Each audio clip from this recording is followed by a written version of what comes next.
Hello everyone, welcome to E-Prime for this evening. I am Daydrean.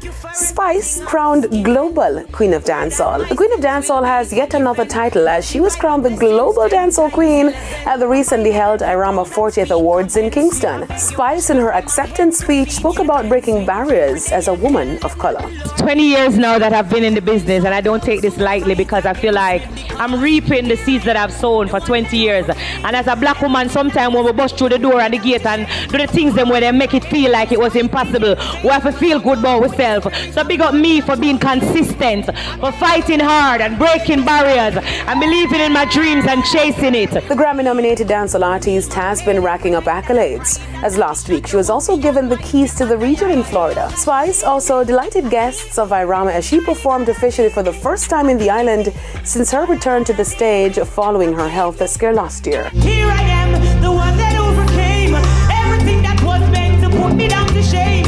All of my enemies fighting in vain. Walk with the spirits of God that proclaim.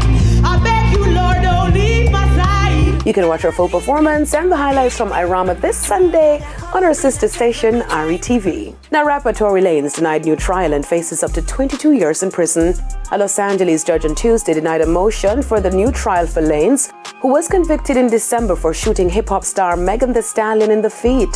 The Superior Court judge rejected arguments from Lanez's lawyers that evidence was wrongly admitted at the trial he presided over.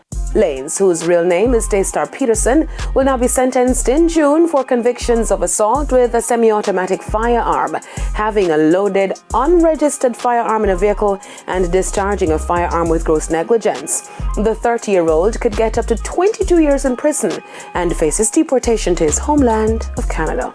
That's it for E-Prime this evening. I am Daydrean. Thank you for watching.